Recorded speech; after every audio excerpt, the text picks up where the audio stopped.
Compte à rebours 86. Au passage de Richards, la réceptionniste surgit de son bout de paradis tropical et lui remit une enveloppe. Sur celle-ci, il put lire Monsieur Richards, je suppose qu'au cours de notre entrevue, vous omettiez de mentionner un sujet qui vous tient pourtant à cœur. Vous avez besoin d'argent immédiatement, n'est-ce pas? En dépit de certaines rumeurs, l'administration des jeux ne verse pas d'avance. N'oubliez pas que vous êtes non un concurrent prestigieux ou une star du Libertel, mais simplement un gars payé très cher pour faire un travail très dangereux. Il n'existe toutefois aucune règle m'interdisant de vous accorder un prêt à titre personnel. Vous trouverez dans cette enveloppe 10% de votre rémunération de départ. Non pas d'ailleurs en nouveaux dollars, mais en certificat de la haute autorité des jeux, négociable sur le réseau bancaire. Si vous décidez, comme je le pense, d'envoyer les 10 certificats à votre épouse, elle s'apercevra qu'ils ont un net avantage sur les nouveaux dollars. Un médecin réputé les acceptera en paiement, tandis qu'un charlatan les refusera. Sincèrement, Dan Killian. Richards ouvrit l'enveloppe et en sortit un épais carnet de coupons frappés de l'emblème des jeux. Il y en avait 48, d'une valeur nominale de 10 nouveaux dollars. Richards se sentit submergé par une reconnaissance absurde, mais cela ne dura pas. Killian savait certainement ce qu'il faisait. Il se ferait sans nul doute rembourser les 480 dollars, et puis c'était une façon bon marché de s'assurer que son client était content de protéger son propre poste, qui était à coup sûr grassement payé. Merde, s'exclama-t-il. La tête de la réceptionniste apparut aussitôt. Vous disiez, monsieur Richards? Oh, rien, répondit-il. Où est l'ascenseur? Compte à rebours 85. La suite était somptueuse. Une moquette si épaisse et moelleuse que l'on avait envie de s'y rouler tapissait le sol des 3 pièces, séjour, chambre et salle de bain. Il y avait un libertel, mais il était fermé. Un silence bienfaisant régnait. Des fleurs étaient disposées dans des vases. Près de la porte, un bouton discret était marqué « Service ». Le service était certainement rapide, songea Richards avec cynisme. 2 flics étaient postés dans le couloir, sans doute pour l'empêcher de vagabonder. Il appuya sur le bouton. La porte s'ouvrit aussitôt.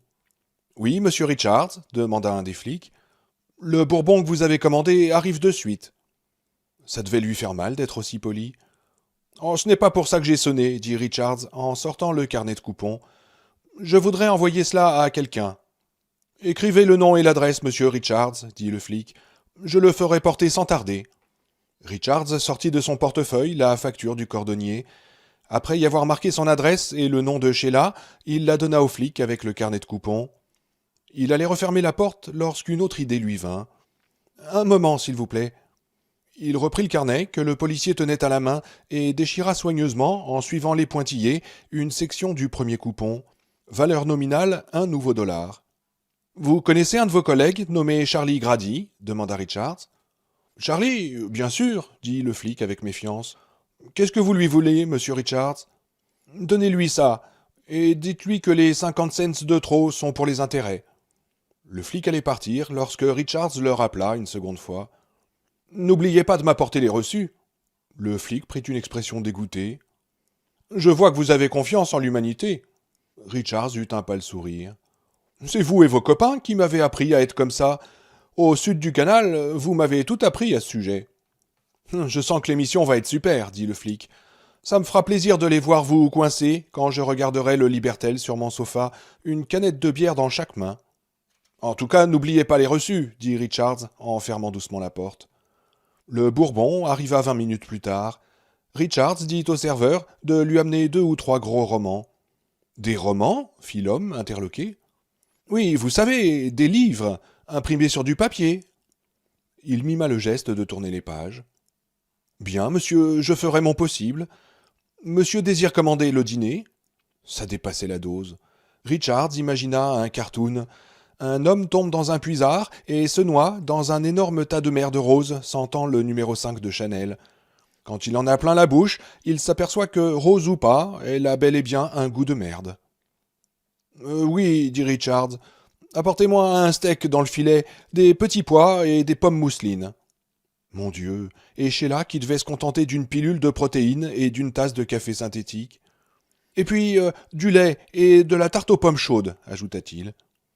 Bien, monsieur, dit le serveur. Aimeriez-vous également? Non, dit Richards brusquement. Ce sera tout. Laissez-moi. Il n'avait plus faim, plus du tout. Compte à rebours, 84.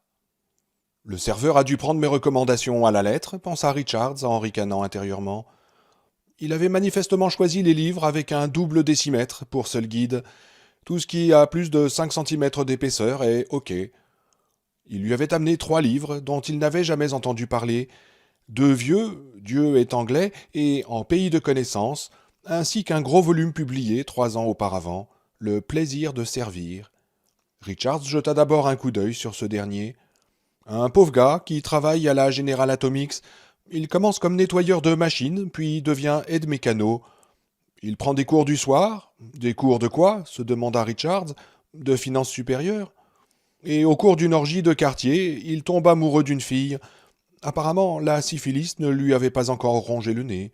Ses notes sont si bonnes qu'il est promu assistant technicien. Il se marie avec un contrat de 3 ans et... Richards jeta le livre dans un coin. Dieu est anglais avait l'air un peu mieux. Il se versa un bourbon, on the rocks, et attaqua le bouquin. Il était à la page 300, et à la fin de la première bouteille, lorsque l'on frappa discrètement. C'était le flic qui lui rapportait les reçus. Sheila n'avait rien écrit, mais avait envoyé une photo de Cathy, bébé. Il sentit des larmes d'ivrogne lui monter aux yeux. Il examina l'autre reçu. Charlie avait écrit au dos d'une contravention. « Ok, enculé, vivement que tu crèves !» Signé Grady. Richards laissa tomber le bout de papier avec un ricanement féroce. « Merci, Charlie. J'avais vraiment besoin de tes encouragements. » Il regarda de nouveau la photo de Cathy, minuscule et rouge et ridée, prise 4 jours après sa naissance. Elle portait une sorte de robe blanche que Sheila avait cousue elle-même. Lorsque l'envie de pleurer devint trop forte, il se força à repenser aux charmants petits mots de Charlie Grady. Il se demanda s'il pourrait vider la 2e bouteille avant de perdre connaissance, et décida d'essayer. Il y parvint, presque. Compte à rebours, 83. Samedi matin, Richards se réveilla avec une monumentale gueule de bois. À l'heure du dîner, il en était presque sorti. Il commanda 2 autres bouteilles de bourbon avec le repas. Il les vida méthodiquement et se réveilla à la pâle lumière du dimanche matin en voyant ramper sur le mur d'énormes chenilles au regard meurtrier. Il décida qu'il serait contraire à ses intérêts de ruiner complètement ses réflexes d'ici mardi. Il était temps d'arrêter. Sa gueule de bois se dissipa peu à peu. Il vomit tout ce qu'il avait à vomir et continua à avoir des spasmes lorsque son estomac fut vide. Vers 6 heures du soir, les spasmes se calmèrent. Et pour le dîner, il commanda une soupe de légumes, pas de bourbon. Il sélectionna du néo-rock au système audio dont la suite était équipée, mais en eut rapidement assez. Il se coucha tôt et dormit plutôt mal. Lundi, il passa presque toute la journée sur la petite terrasse vitrée. Elle dominait tout le front de mer. Le temps était agréable. Une succession de giboulées et d'éclaircies. Le vent devait être fort. Il lut 2 romans, se coucha de nouveau tôt et dormit un peu mieux. Il fit toutefois un cauchemar, à la fois horrible et grotesque. Sheila était morte et il assistait à son enterrement. Elle était debout dans son cercueil. Quelqu'un lui avait fourré une liasse de nouveaux dollars dans la bouche. Il se précipita pour retirer cette obscénité, mais des mains le saisirent par derrière. Une douzaine de flics l'immobilisèrent. L'un d'eux était Charlie Grady. Il lui disait avec un vilain sourire « Voilà ce qui arrive aux perdants, espèce d'enculé !» Tous les flics portaient leurs pistolets sur sa tête lorsqu'il se réveilla. « Mardi !» annonça-t-il en se laissant rouler sur la moquette. L'élégante pendule murale, imitant un cadran solaire, indiquait 7h09. Dans moins de 11 heures, le début en direct de la Grande Track allait être diffusé en 3D dans toute l'Amérique. Il sentit son estomac se décrocher. Et dans 23 heures, la chasse à l'homme serait ouverte. Il se doucha longuement à l'eau très chaude, mit sa combinaison, commanda des œufs au bacon, du café et une cartouche de Blams. Il passa le reste de la matinée et le début de l'après-midi à lire, confortablement installé sur le sofa. À 2 heures pile, on frappa un coup sec à la porte. 3 policiers entrèrent, en compagnie du ventripotent Arthur Burns, plus qu'un peu ridicule dans sa combinaison de scène. Les flics étaient armés d'aiguillons électriques. « Je suis venu vous chercher pour le briefing final, dit Burns. Si vous voulez bien. Certainement, dit Richards. Il marqua la page du livre qu'il lisait et le posa sur la table. Il était terrifié, à deux doigts de la panique. Heureusement, ses mains ne tremblaient pas. Compte à rebours 82. Le 9e étage de l'immeuble des jeux ne ressemblait absolument pas aux autres. Richards savait qu'il ne monterait pas plus haut. La fiction de la mobilité verticale s'arrêtait ici. Le 9e étage abritait les studios. Les couloirs étaient très larges et très blancs. Des cartes jaune vif équipées de moteurs General Atomics à cellules solaires passaient en tous sens, amenant des équipes de technicaux vers les studios et les salles de régie. Un kart les attendait à la sortie de l'ascenseur. Richards, Burns et les 3 flics prirent place. Le petit véhicule démarra sans bruit. Des têtes se tournaient à leur passage. Plusieurs personnes montrèrent Richards du doigt. Une fille en bikini doré lui envoya un baiser. Ils franchirent des dizaines de couloirs transversaux. Richards eut l'impression qu'il parcourait des kilomètres. Il vit plusieurs studios et aperçut même l'infâme moulin de discipline du moulin de la fortune. Des touristes en visite guidée s'amusaient à l'essayer. Ils se tordaient de rire. Le kart s'arrêta finalement devant une large porte portant la mention « La Grande Track, accès strictement réservé ». Burns salua le garde en gilet pare-balles, assis dans une guérite, et dit à Richards « Introduisez votre carte dans la fente, juste à côté de la porte. » Richards descendit et fit ce qu'on lui demandait. Sa carte disparut dans la fente et une petite lampe s'alluma dans la guérite du garde. Ce dernier appuya sur un bouton et la porte s'ouvrit. Richards remonta dans le kart et ils franchirent le seuil. « Où est ma carte » demanda Richards. « Vous n'en avez plus besoin » répondit Burns. Il se trouvait dans une salle de régie. Assis devant une rangée de terminaux éteints, un unique technicien, entièrement chauve, récitait une liste de chiffres dans un micro. Un peu à l'écart, Dan Killian et 2 autres hommes étaient attablés devant des verres couverts de buée. L'un d'eux, trop soigné pour être un technicien, lui était vaguement familier. « Bonjour, monsieur Richards, dit Killian. Bonjour, Arthur. Désirez-vous un soda ou un jus de fruits, monsieur Richards ?» Richards se rendit compte qu'il avait soif. Il faisait chaud en dépit de la climatisation. « Oui, je prendrais volontiers un routi tout, dit Richards. Killian allait chercher la boisson dans un frigo en vrai bois. Il tendit la bouteille en plastique à Richards, qui le remercia de la tête et s'assit. « Monsieur Richards, je vous présente Fred Victor, réalisateur de la Grande Track. Et voici Bobby Thompson, que vous connaissez certainement. » Oui, Thompson, bien sûr, l'animateur de l'émission. Il portait une pimpante combinaison verte, légèrement iridescente. Sa chevelure longue et souple était d'un gris argenté trop superbe pour être vrai. « Vous teignez vos cheveux » demanda Richards. Thompson haussa ses sourcils impeccablement épilés. « Pardon ?»« Oh, peu importe, fit Richards. « Il faut excuser monsieur Richards, intervint Killian en souriant. Il est d'une franchise parfois un peu brutale. »« C'est tout à fait compréhensible, dit Thompson en allumant une cigarette. Richards eut l'impression de perdre pied. Est-ce la réalité ou rêvait-il ? Compte tenu des circonstances, ajouta Thompson. Victor se leva. « Venez avec moi, s'il vous plaît, monsieur Richards. » Et il le précéda vers la console. Le technicien avait fini de réciter ses chiffres et était parti. Thompson effleura quelques boutons.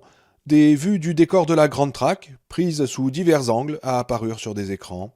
« Nous ne faisons jamais de répétition, lui expliqua Victor. Nous estimons que c'est mauvais pour la spontanéité. Dès son entrée, Bobby improvise. Il est très fort. Le show commence à 6 heures précises, heure de Harding. Bobby arrive sur l'estrade bleue, au centre, et après avoir salué les spectateurs, il vous présentera en donnant une biographie succincte, illustrée par quelques photos. Vous serez en coulisses, sur la droite, flanqués par 2 gardes. Ils entreront en scène avec vous, armés de fusils anti-émeute. Si vous essayez de faire le malin, des aiguillons seraient plus pratiques, mais les fusils font plus d'effet, vous comprenez ? Bien sûr, approuva Richards. Le public sera très agité, reprit Victor. Mais c'est ce que nous cherchons. Il veut que ça saigne, comme dans des matchs de foot à mort.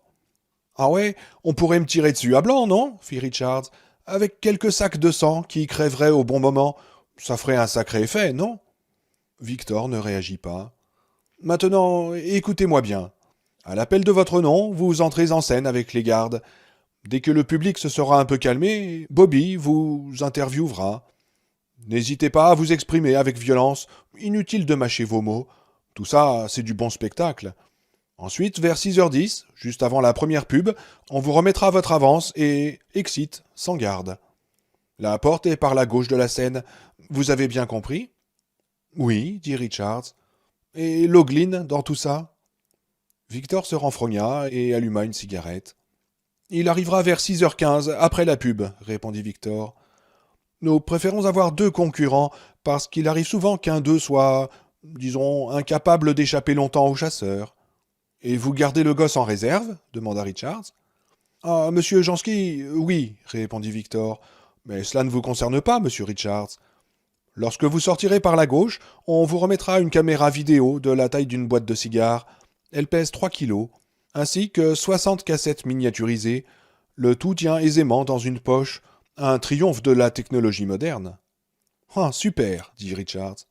Victor pinça les lèvres. Comme Dan vous l'a expliqué, vous n'êtes qu'un concurrent aux yeux des masses. En fait, vous êtes un travailleur, ne l'oubliez pas. Les cassettes peuvent être mises dans n'importe quelle boîte aux lettres. Elles nous seront transmises par express pour que nous puissions les diffuser le soir même. Si vous n'envoyez pas 2 cassettes par jour, vous ne serez pas payé. C'est le règlement. Oui, mais on continuera à me traquer, dit Richards. Exact, répondit Victor. Donc, n'oubliez pas de poster ces cassettes. Cela ne trahira pas votre localisation. Les chasseurs sont entièrement indépendants du Libertel. Richards avait des doutes à ce sujet, mais il s'abstint de le dire. Dès que vous aurez l'équipement, reprit Victor, vous serez escorté jusqu'à l'ascenseur direct qui vous déposera à l'angle de la rue des Remparts. Ensuite, ce sera à vous de jouer, seul. Avez-vous des questions? Non, dit Richards. Je crois que M. Killian a encore 1 ou 2 détails à vous expliquer. Ils regagnèrent la table où Killian était en grande conversation avec Arthur Burns. Richards s'installa et demanda un autre rôti-tout.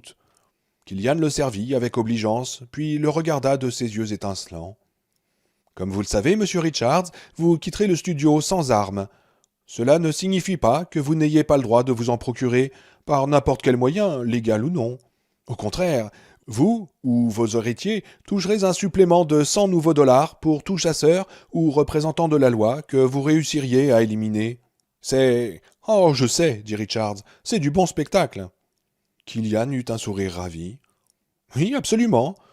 Toutefois, essayez de ne pas descendre des spectateurs innocents, ce n'est pas au programme. Richards s'abstint de tout commentaire. L'autre aspect de notre émission, commença Killian. Oui, les mouchards et les opérateurs indépendants, je sais, le coupa Richards. Ce ne sont pas des mouchards, monsieur Richards, mais d'honnêtes citoyens américains, répondit Killian. Il était difficile de juger s'il y avait ou non de l'ironie dans son ton. Quoi qu'il en soit, reprit-il, il y a des primes à gagner pour les spectateurs. 100 dollars pour une indication précise de l'endroit où vous vous trouvez, 1000 s'il en résulte une exécution. Les caméramans indépendants touchent jusqu'à 10 dollars la seconde, selon la qualité de l'image. Oh oui, prenez votre retraite à la Jamaïque grâce au prix du sang, s'écria Richards en écartant largement les bras. Votre photo dans 100 Hebdo 3D, devenez l'idole des foules en filmant des détails juteux. Cela suffit, monsieur Richards, dit Killian avec calme. Bobby Thompson se nettoyait les ongles. Victor était sorti, on l'entendait hurler quelque chose aux opérateurs. Killian appuya sur un bouton. Miss Jones, nous sommes prêts pour vous, mes chéris. Et il se leva. C'est l'heure du maquillage, monsieur Richards. Ensuite, il y aura les essais d'éclairage. Je ne vous reverrai donc qu'à votre sortie. Parfait, dit Richards, ignorant sa main tendue. Miss Jones, une petite brune en combinaison jaune vif, vint le chercher. Il était 14h30. Compte à rebours 81. Richards attendait en coulisses. Derrière lui se tenaient 2 flics. Il entendit le public assemblé dans la salle du studio à applaudir Bobby Thompson. Il s'aperçut qu'il avait le trac et se dit que c'était ridicule. Mais cela ne suffit pas à le chasser. Il était 18h01. Ce soir, notre premier concurrent est un homme fort, rusé et malin, un habitant du quartier sud de votre propre ville, disait Thompson. Sur l'écran apparut un gros plan de Richards dans ses vieux vêtements gris et usés, pris quelques jours auparavant par une caméra cachée, sans doute dans la salle d'attente du 4e étage, à en juger par l'arrière-plan. La photo avait été retouchée. Les yeux étaient un peu plus cernés, le front un peu plus bas, la bouche un peu plus moqueuse. Juste ce qu'il fallait pour lui donner un aspect terrifiant. L'ange de la mort urbaine, brutal, pas réellement intelligent, mais rusé comme certains animaux. Le croque-mitaine standard des petits bourgeois. Cet homme est Benjamin Richards, 28 ans. Regardez-le bien, messieurs, dames. Dans une demi-heure, il va être lâché dans la ville. Si vous le voyez, mais il faut le prouver, vous aurez gagné 100 $. Si vous donnez un renseignement permettant de l'abattre, il y aura 1000 $, pour vous. L'esprit de Richards vagabondait. Il fut brutalement tiré de sa rêverie. Et voici la femme qui touchera la cagnotte si Richards est abattu. L'image de Thompson sur son estrade bleue frappée de l'emblème des jeux fit place à une photo de Sheila.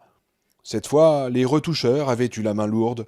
Le visage doux et un peu triste, pas vraiment joli, avait été transformé en celui d'une souillon à la sensualité vulgaire. De grosses lèvres très rouges, des yeux qui semblaient briller d'avarice, un soupçon de double menton et une poitrine impudemment dévoilée. « Salaud !» rugit Richards en se précipitant vers la scène. Des bras musclés le retinrent. « Calme-toi, mon gars, c'est qu'une photo !» dit l'un des flics. Un moment plus tard, il fut à moitié poussé, à moitié traîné vers la scène. La réaction du public fut instantanée. « Ordure, assassin, à mort! Tire ta sale gueule de là, dehors !» Bobby Thompson leva les mains en un geste d'apaisement. « Allons, mesdames et messieurs, allons, écoutons d'abord ce qu'il a à nous dire. » Peu à peu, le calme revint. Richard faisait face à la salle, la tête basse, les épaules rentrées, comme un taureau prêt à foncer. Il savait qu'il projetait exactement l'image de peur viscérale et de méfiance que les organisateurs désiraient, mais c'était plus fort que lui. Il fixa Thompson d'un regard haineux. « Cette photo de ma femme, quelqu'un va la payer cher, dit-il dans un murmure rauque. Je lui ferai bouffer ses couilles. Parlez plus fort, monsieur Richards, dit Thompson, avec juste ce qu'il fallait de mépris dans la voix. Personne ne vous fera de mal. Pas encore, du moins. De nouveau, des cris hystériques fusèrent. Richards releva brusquement la tête. Les spectateurs se turent, comme s'ils avaient reçu une gifle en plein visage. Des femmes le regardaient avec une expression de terreur presque sexuelle. Des hommes le fixaient avec un rictus meurtrier. « Pourriture !» cria Richards. « Si vous tenez tant à voir le sang couler, qu'est-ce que vous attendez pour vous entretuer ?» Des rugissements couvrirent ces derniers mots. Quelques spectateurs, peut-être payés pour cela, essayèrent de monter sur la scène, mais des policiers les retinrent. Richards leur faisait face, conscient d'avoir une expression à peine humaine. « Merci pour ces paroles de sagesse, » dit Thompson, qui ne déguisait plus son mépris. « Pourriez-vous dire à notre public, et à tous les téléspectateurs, combien de temps vous pensez tenir ?»« Je tiens à dire à tous ceux qui suivent cette émission, » répondit Richards, « que la photo de ma femme qui vous a été présentée était une grossière falsification. » Des hurlements haineux l'empêchèrent de poursuivre. La foule devenait incontrôlable.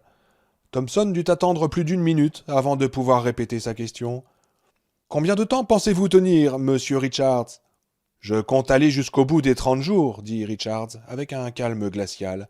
« Je ne crois pas que vous ayez quelqu'un d'assez fort pour m'avoir. » Nouveau hurlement, poing brandi, quelqu'un lança une tomate.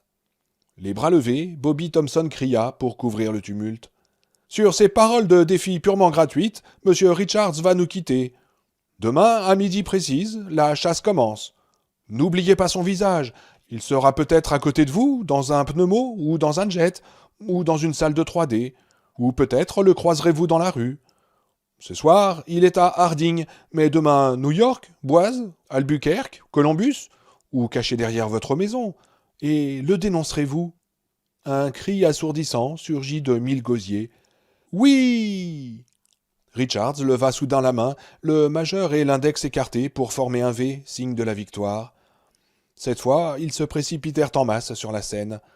Protégé par un cordon de policiers, Richards fut entraîné vers les coulisses avant qu'ils ne puissent le lyncher en direct, ce qui aurait privé le réseau de plusieurs jours d'émissions haletantes.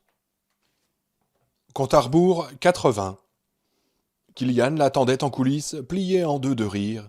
« Bravo, monsieur Richards, bravo, c'était superbe. Le coup du V, génial. Dommage que je ne puisse pas vous donner une prime, ça le mériterait. Le geste de la fin, vraiment superbe.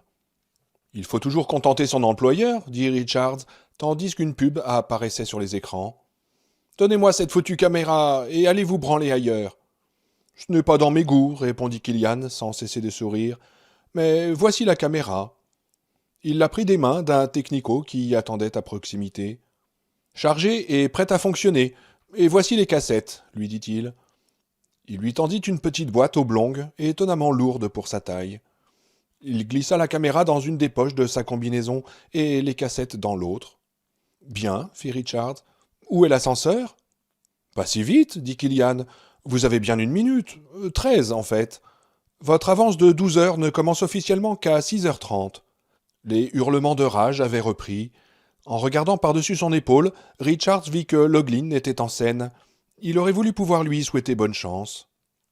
Vous me plaisez, Richards, reprit Killian, et je pense que vous vous débrouillerez bien. Vous avez un style nature qui me plaît immensément. Je suis un collectionneur, vous savez. Ma spécialité est l'art égyptien et préhistorique. Vous êtes plus proche de l'art des cavernes que des idoles égyptiennes, mais peu importe.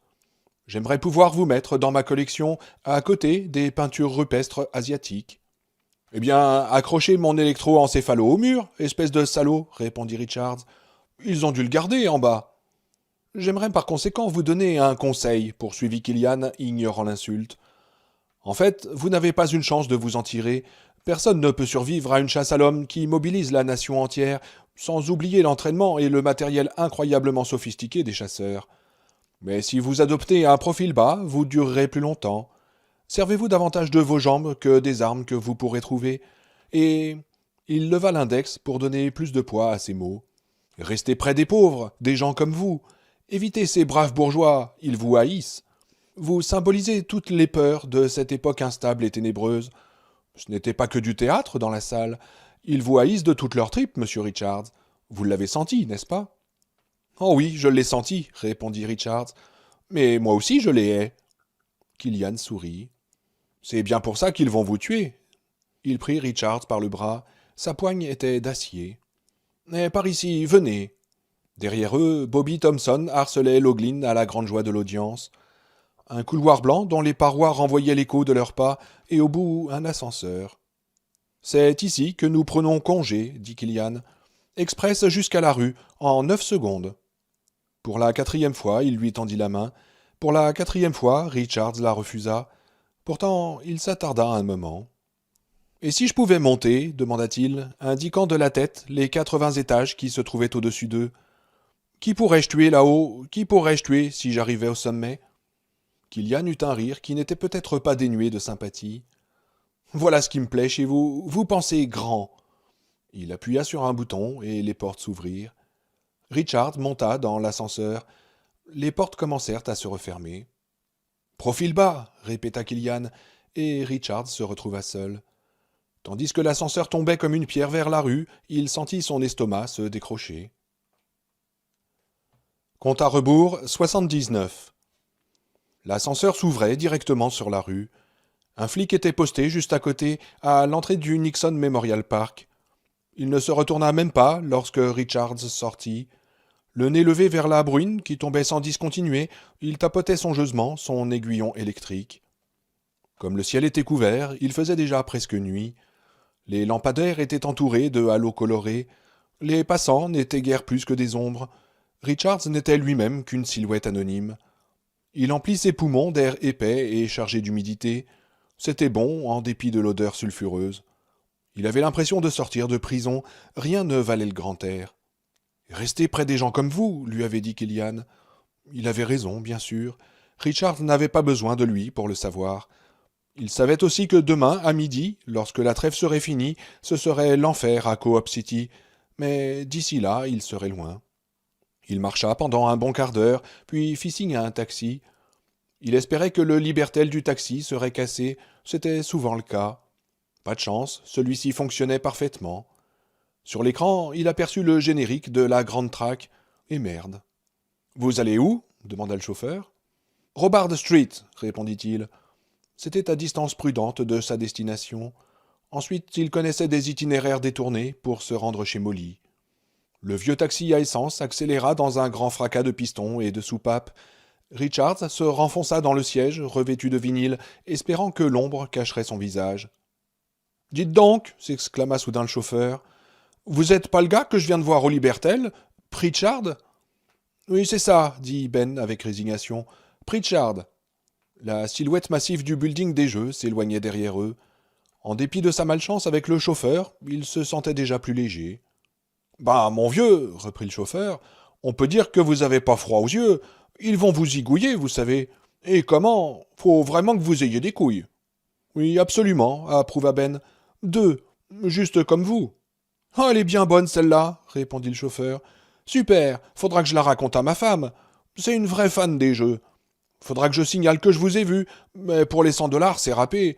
Les chauffeurs de taxi y ont droit que s'ils ont un témoin. Et personne ne vous a vu monter. C'est bien ma chance. »« Oui, pas de peau, » répondit Ben. « Désolé de ne pouvoir vous aider à me tuer.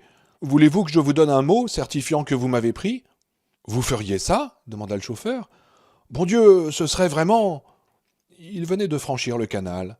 « Arrêtez-moi ici, » dit Ben brusquement. Il sortit un nouveau dollar de l'enveloppe que Thomson lui avait donnée et le laissa tomber sur le siège avant. « Je ne vous ai pas vexé, au moins ?» demanda le chauffeur. « C'est pas à cause de... » »« Non, » le coupa Richards. « Et vous me le donnez, ce mot ? » ?»« On va te faire voir, pauvre mec !» Il sortit et prit la direction de Drummond Street. Devant lui se dressaient les sinistres immeubles de Co-op City, à peine éclairés. Il entendit le chauffeur lui crier « J'espère qu'ils te descendront bientôt, petit con !» Compte à rebours, 78. Il passa par une étroite cour prise entre deux bâtiments, rampa sous une clôture séparant deux déserts d'asphalte, traversa un chantier abandonné, grouillant de rats. Il resta tapi un bon moment dans les décombres, pendant qu'un gang de motards passait dans un rugissement d'enfer. Leurs phares perçaient l'obscurité comme des yeux de vampires déments. Après avoir franchi une dernière clôture, en s'entaillant une main, il frappa à la porte de Molly Jernigan. Chez Molly, officiellement prêteur sur gage, on trouvait de tout, à condition d'avoir de quoi payer. Il pouvait vous trouver un aiguillon, modèle police municipale, un fusil anti-émeute, une mitraillette, de l'héroïne, du push, de la coke, des déguisements divers, une pseudo-nana en styroflex, ou une pute en chair et en os si vous étiez trop fauché pour pouvoir vous payer du styro, et sans autres articles prohibés. Il pouvait également vous donner l'adresse de casinos clandestins ou de clubs spéciaux. S'il n'avait pas ce que vous cherchiez, il savait où le commander. Lorsque Molly l'aperçut, en ouvrant le Judas, il lui dit avec un bon sourire « Tire-toi, tu veux, je t'ai jamais vu. » Prenant un air indifférent, Ben dit simplement « Nouveau dollar. » Molly se hâta d'ouvrir la porte, comme s'il avait soudain peur que Richards ne change d'avis. L'entrepôt était plein de vieux journaux, d'instruments de musique volés, de caméras, qui voisinaient avec des cartons de conserve et autres denrées alimentaires. Au sud du canal, il fallait vendre de tout pour survivre et surtout ne pas se montrer trop avide. Molly faisait payer le maximum aux Richards des quartiers nord, mais vendait sa marchandise presque à prix coûtant, voire moins, aux gens du quartier. Il avait par conséquent bonne réputation à Co-op City et jouissait d'une excellente protection. Lorsqu'un flic demandait à un indique local, il y en avait des centaines, ce qu'il savait sur Molly Jernigan, il apprenait en tout et pour tout que Molly était un vieux bonhomme inoffensif, à moitié sénile, qui faisait un peu de marché noir. Ses relations avec des boîtes très spéciales ne comptaient pas. Il y avait longtemps que la brigade des mœurs avait été supprimée. Le gouvernement n'ignorait pas que le vice et les perversions sexuelles constituaient le meilleur rempart contre les tendances révolutionnaires, et seuls quelques initiés savaient que Molly vendait aussi, à des prix somme toute raisonnables, des faux papiers. « Qu'est-ce qu'il te faut ?» demanda Molly. Avec un soupir, il alluma une ancienne lampe à col de cygne qui projeta une lumière très blanche sur le petit bureau qui tenait un coin de l'entrepôt. Molly était vraiment vieux, au moins 75 ans. À la lumière, ses cheveux entièrement blancs prenaient des reflets argentés. Carte d'identité, permis de conduire, livret militaire, carte bancaire axiale et carte de sécu, répondit Richards. Facile, dit Molly. Normalement, ce serait 60 $, mais pas pour toi, Ben. Vous le ferez demanda-t-il. Pour ta femme, oui, répondit Molly. Mais pas pour toi. Je ne vais pas risquer ma peau pour une bête brûlée comme Benny Richards. Ça prendra combien de temps demanda Richards. Molly eut un regard sardonique. Connaissant ta situation actuelle, je vais essayer de faire vite. Compte 1 heure par document. 5 heures en tout. Je pourrais aller... Ah non, pas question, Ben, le coupa Molly. Tu es devenu fou. Avant-hier, un flic a débarqué chez toi avec une grosse enveloppe pour ta femme. Il est arrivé dans un fourgon blindé avec 6 autres flics au moins. Flapper Donegan était au coin de la rue et il a tout vu. Il est venu me le raconter. Il est pas très malin, le petit Flapper. Je sais, dit Ben. C'est moi qui ai envoyé l'argent. Et j'ai là, ça va? Comment savoir répondit Molly, en sortant d'un tiroir des formulaires vierges, des tampons et des stylos. Ils sont déjà des centaines autour de l'immeuble, Benny. Si quelqu'un venait lui présenter ses condoléances, il se retrouverait dans la cave, entouré de 20 mecs armés de matraques en caoutchouc. Faut pas mettre les pieds là-bas. Est-ce que tu veux un nom particulier sur ces papiers? N'importe quel nom fera l'affaire, dit Richards, à condition qu'il soit anglo. Mais mon Dieu, Molly, que fait-elle pour acheter à manger? Et le docteur pour Cathy? Elle a envoyé le gamin de Bujo O. Sanchez, répondit Molly. Mais comment il s'appelle? Je sais plus. Walt, dit Richards. Oui, c'est ça, Walt, reprit Molly. Je m'y perds dans tous ces Walt et Mick. Je deviens sénile, mon brave Ben. Il leva la tête, comme pris d'une inspiration subite. Mike Jagger, oui, c'est ça, c'était quelqu'un. Je parie que tu sais même pas qui c'est. Si, je sais qui c'est, répondit Ben, mais son esprit était ailleurs. C'était pire qu'il ne pensait. Sheila et Cathy étaient, elles aussi, dans la cage, au moins jusqu'à... Mais pour le moment, elle ne risque rien, dit Molly, comme s'il avait deviné ses pensées. Mais toi, n'y mets pas les pieds, tu es du poison pour elle. Tu peux comprendre ça, non? Oui, dit Richards, soudain submergé par un affreux désespoir. Il ne pouvait même plus rentrer chez lui, tout devenait grotesque, irréel. Dans son esprit, les images se bousculaient. Loglin, Burns, Killian, Jansky, Molly, Cathy, Sheila. Tout tremblant, il regarda la nuit noire par le soupirail. Molly s'était mise au travail en chantonnant un air où il était question des yeux de Bette Davis. Bette Davis? C'était un batteur, dit Richards soudainement. Oui, dans ce groupe anglais, les Beatles. Ouais, dit Molly, penchée sur sa tâche. Vous connaissez que ça, vous, les gosses. Vous connaissez que ça. Compte à rebours, 77. Il sortit de chez Molly à minuit 10, allégé de $1200. Molly lui avait également vendu un déguisement, simple mais efficace. Cheveux gris, lunettes, jaquette qui modifiait subtilement son profil et l'expression de sa bouche. Molly lui avait également conseillé de feindre un léger boitement. Un rien, comme si tu avais une jambe moins forte que l'autre, et n'oublie pas que tu as le pouvoir de troubler l'esprit des hommes. Le tout, c'est de t'en servir. Tu ne te souviens pas de cette réplique, hein? Ben ne s'en souvenait pas. Ces nouveaux papiers étaient au nom de John Griffin Springer, représentant en roman cassette. Âge 43 ans, veuf, habitant Harding.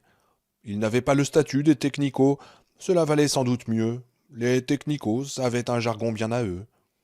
Il se retrouva dans Robard Street à minuit et demi, une bonne heure pour se faire attaquer, mais aussi une bonne heure pour se déplacer discrètement.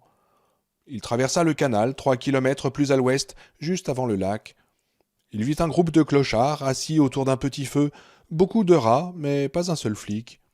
À 1h15, il traversait le No Man's Land situé sur la rive nord du canal, succession d'entrepôts, de compagnies de navigation et de gargotes.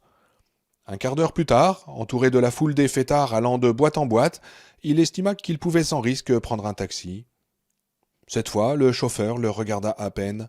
« Au Jetport, lui dit Richards. »« Ça marche, dit l'homme en démarrant. En dépit de la circulation assez dense, ils arrivèrent à l'aéroport à 1h50. Traînant légèrement une jambe, Ben passa devant plusieurs policiers qui ne firent pas attention à lui. Il prit un billet pour New York, la première destination qui lui vint à l'esprit. Il partit par la navette de 2h20. Il n'y avait qu'une quarantaine de passagers, surtout des hommes d'affaires, cuvant une cuite, ainsi que quelques étudiants. Le contrôle d'identité avait été une simple routine. Peu après le décollage, il s'assoupit. Ils atterrirent à 3h06. Richards quitta l'aéroport sans incident. À 3h15, le taxi s'engageait dans la voie express Lindsay.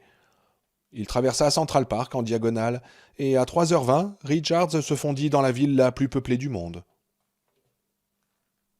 Compte à rebours, 76. Il descendit au Brandt, un hôtel tout juste convenable de l'East Side. Le quartier commençait à être à la mode. Il était tout de même à bonne distance de Manhattan, qui restait le quartier chic, le plus prestigieux du monde en fait. En remplissant sa fiche, il repensa à la mise en garde de Dan Killian. Restez près des vôtres. Pensant qu'il valait mieux ne pas arriver dans un hôtel à une heure pareille, il avait fait arrêter le taxi à Times Square et était resté jusqu'à 9h du matin dans un perverto show permanent. Il était mort de fatigue, mais chaque fois qu'il s'assoupissait, il était réveillé par une main qui lui frôlait la cuisse. Combien de temps restez-vous demanda l'employé de la réception en regardant l'affiche au nom de John J. Springer. Aucune idée, répondit Richards en s'efforçant de prendre le ton mielleux d'un bon représentant de commerce. Ça dépend de la clientèle, vous savez. Il lui versa 60 nouveaux dollars, correspondant à 2 jours, et prit l'ascenseur pour le 23e étage. La fenêtre offrait une vue de l'East River, sinistre à souhait. À New York aussi, il pleuvait. La chambre était propre, mais totalement impersonnelle. Dans la salle de bain attenante, la chasse d'eau faisait entendre un gargouillis constant. Il essaya en vain de le réparer. Il commanda un petit déjeuner, œufs pochés sur toast, boisson à l'orange, café. Lorsque le boy arriva, avec le plateau, il lui donna un pourboire soigneusement calculé pour ne laisser aucun souvenir. Après avoir posé le plateau devant la porte, il examina la caméra vidéo. Une petite plaque fixée sous le viseur donnait le mode d'emploi. 1. Introduisez à fond la cassette spéciale dans la fente A. 2. Tournez la bague de l'objectif pour obtenir la focale que vous désirez. 3. Appuyez sur le bouton B pour enregistrer image plus son. 4. Un signal sonore indique la fin de la cassette qui sera éjectée automatiquement. Durée de l'enregistrement 10 minutes. Parfait, se dit Richards. Ils pourront me regarder dormir. Il posa la caméra sur la table, la cala à l'aide de la Bible qui s'y trouvait et vérifia le cadrage dans le viseur.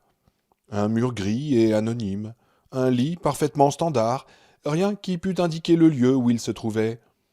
À cette hauteur, le bruit venant de la rue était négligeable, mais pour plus de précaution, il ferait couler la douche. Il faillit pourtant presser le bouton et passer dans le champ avec son déguisement. Quel crétin! Il prit la tête d'oreiller et l'enfila comme une cagoule, puis mit la caméra en marche et alla s'asseoir sur le lit face à l'objectif. « Coucou !» s'écria Ben Richards d'une voix creuse, s'adressant aux millions de téléspectateurs horrifiés qui allaient le regarder le soir même. « Vous ne pouvez pas le voir, mais je rigole en vous imaginant devant vos écrans, tas de merdeux !» Il s'allongea, ferma les yeux et essaya de vider son esprit. Lorsque la cassette s'éjecta, avec un petit bip 10 minutes plus tard, il dormait à point fermé. Compte à rebours 75. Quand Ben se réveilla, peu après 4 heures de l'après-midi, la chasse était ouverte depuis environ 3 heures, compte tenu du décalage horaire. Cela lui faisait froid dans le dos, rien que d'y penser. Il introduisit une nouvelle cassette dans la caméra, prit la Bible et lut à haute voix les 10 commandements pendant 10 minutes d'affilée, la tête d'oreiller sur la tête. Il y avait des enveloppes dans le tiroir de la table de chevet, mais elles portaient le nom et l'adresse de l'hôtel. Il hésita un moment, puis haussa les épaules. Ça n'y changerait rien. Killian lui avait donné sa parole que le lieu d'envoi des cassettes, révélé soit par une adresse, soit par le cachet de la poste, serait tenu secret. Il ne pouvait que lui faire confiance. Il fallait envoyer ses cassettes, et on ne lui avait pas fourni de pigeons voyageurs. Ben avait vu une boîte aux lettres près de l'ascenseur. Il alla y déposer les 2 cassettes, emplies de sombres pressentiments. Les employés des postes n'avaient pas le droit de participer au jeu et ne toucheraient en tout état de cause aucune récompense. N'importe, cela paraissait horriblement risqué. Mais il n'avait pas le choix. S'il n'envoyait pas ses foutues cassettes, il ne toucherait pas un sou. Il regagna sa chambre, alla fermer la douche. La salle de bain était aussi chaude et humide qu'une forêt tropicale, et il s'assit sur le lit, le dos bien calé contre le mur, pour réfléchir. Comment leur échapper? Quelle était la meilleure stratégie? Il essaya de se mettre dans la peau du concurrent moyen. La première réaction, purement instinctive, était bien sûr se terrer, trouver un trou et ne plus en bouger. C'est ce qu'il avait fait dans cet hôtel. Les chasseurs s'y attendaient-ils? Évidemment. Ils ne se lanceraient pas à la poursuite d'un fuyard, loin de là. Ils iraient à la recherche d'un homme qui se cache. Mais pourrait-il le retrouver ici? Il aurait voulu pouvoir répondre par la négative, mais sans être mauvais, son déguisement était somme toute assez précaire. Les observateurs perspicaces étaient rares, mais il y en avait. Peut-être avait-il déjà été repéré. L'employé de la réception, le boy qui lui avait monté le petit déjeuner, un des visages anonymes du pervers Tochot. C'était peu probable, mais pas exclu. Et que valait la fausse identité que Molly lui avait fabriquée? Le premier chauffeur de taxi l'avait amené tout près de Co-op City, et les chasseurs étaient d'une redoutable efficacité. Ils allaient interroger tout le quartier, sans répit, et leur méthode de persuasion était très sophistiquée. Quelqu'un finirait par leur dire qu'à l'occasion, Molly vendait aussi de faux papiers. La suite était prévisible.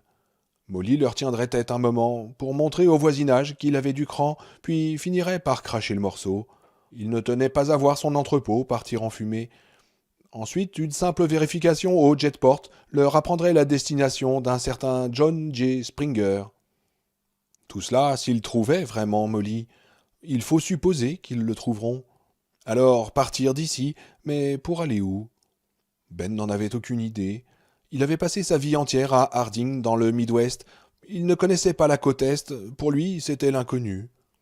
Son esprit surexcité sombra dans une rêverie morbide. Ils avaient facilement trouvé Molly et lui avaient arraché le nom Springer en 5 minutes, après lui avoir écrasé 2 ongles et versé de l'essence dans le nombril, en menaçant d'y mettre le feu. Un coup de téléphone leur avait suffi pour apprendre le numéro du vol qu'il avait pris. 2 hommes élégants et anonymes, vêtus des mêmes gabardines grises, étaient arrivés à New York à 2h30. Des correspondants avaient entre-temps appris qu'il était descendu au Brandt. Un ordinateur centralisait quotidiennement la clientèle de tous les hôtels de la métropole. Ils étaient dehors maintenant, guettant sa sortie. L'hôtel était cerné. Les réceptionnistes et les boys avaient été remplacés par des chasseurs. Il y en avait dans les ascenseurs et dans l'escalier de secours. Ils tournaient autour du bâtiment, dans des aircars. Ils étaient partout. Dans un moment, ils allaient enfoncer la porte, et sous les yeux d'une caméra, triomphalement brandie par des bras musclés, ils allaient le réduire en charpie pour la postérité. Richard se redressa couvert de sueur.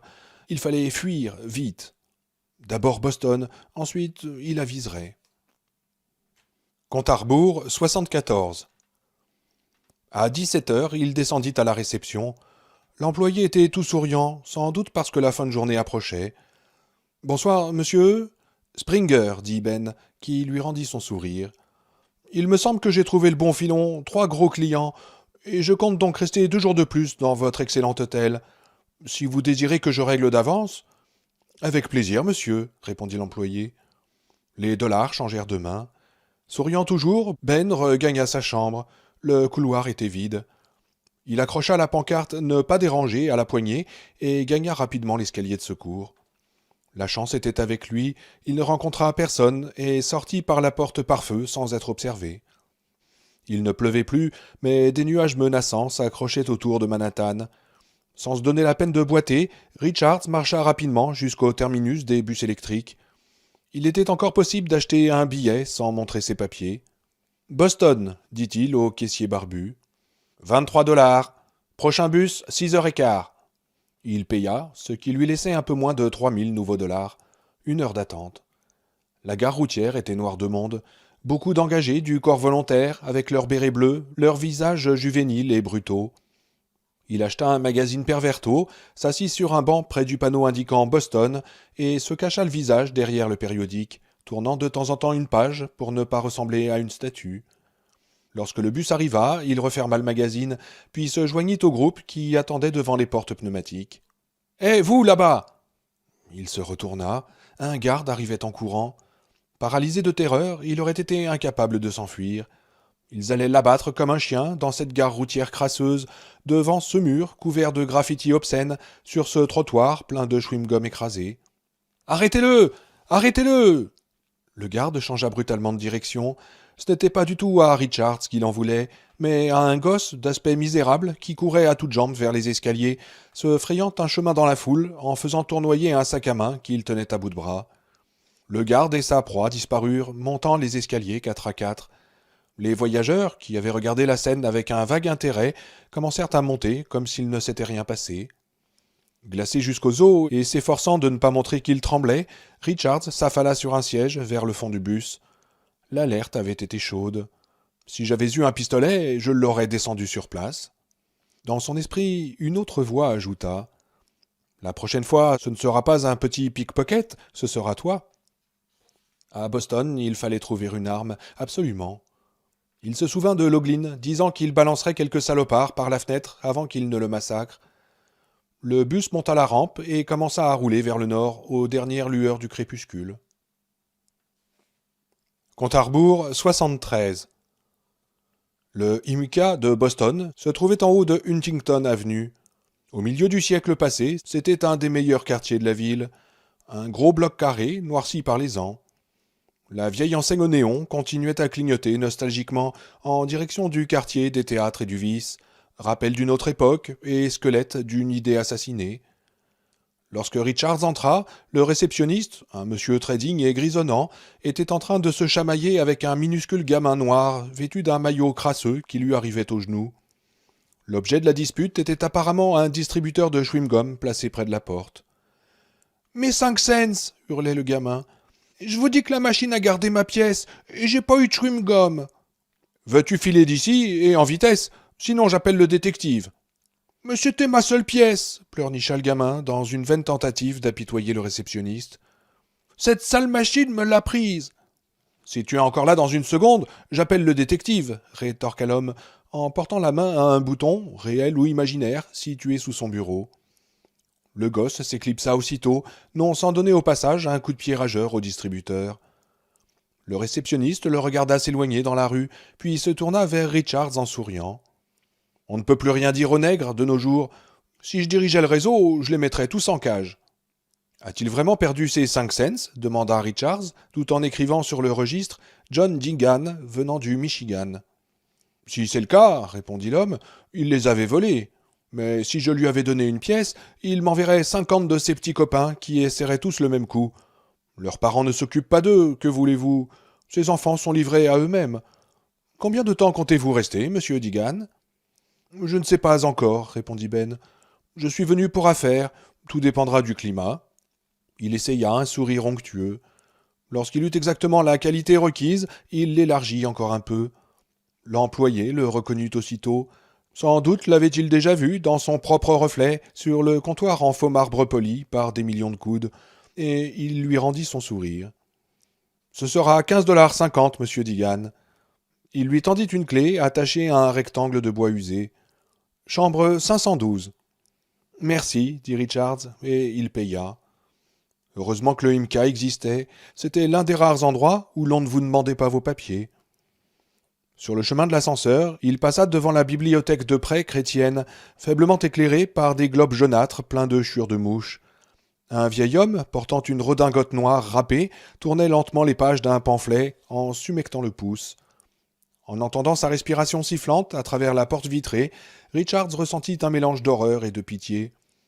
Au moment de monter dans l'ascenseur, il entendit le réceptionniste dire à voix haute, sans s'adresser à personne en particulier. « C'est une honte, un péché. Il faudrait tous les mettre en cage. » Compte à rebours 72.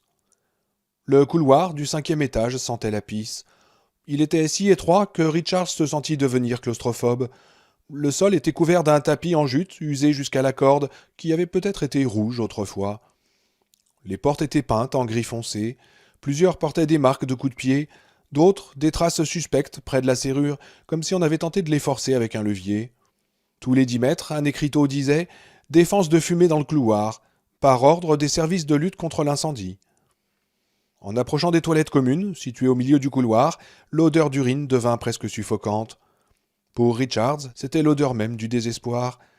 Derrière les portes fermées, on entendait les occupants des chambres bouger comme des animaux en cage, des animaux trop affreux, trop effrayants pour les montrer au grand jour. Quelqu'un psalmodiait d'une voix d'ivrogne un texte qui semblait être le « Je vous salue Marie ».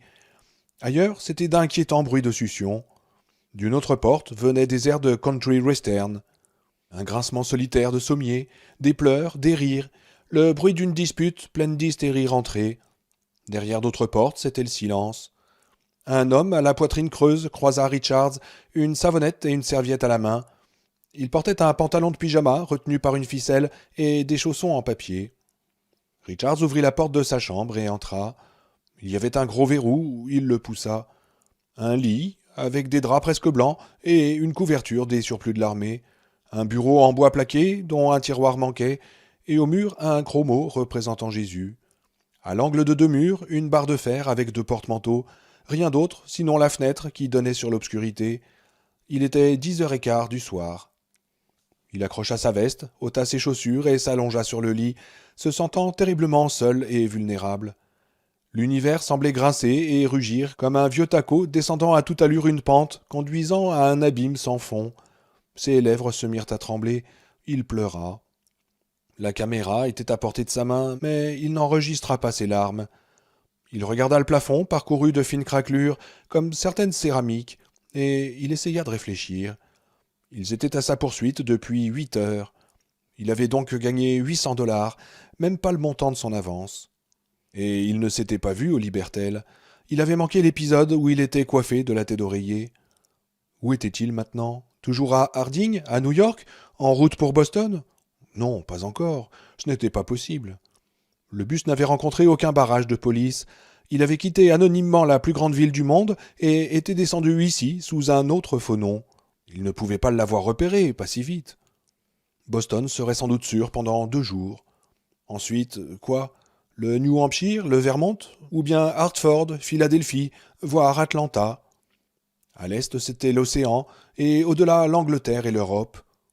Une idée tentante, pour sûr, mais de réalisation difficile. Pour acheter un billet d'avion, il fallait montrer ses papiers, sans oublier que la loi martiale était en vigueur en France, trop dangereux. L'Ouest était évidemment exclu, c'est de là qu'il venait.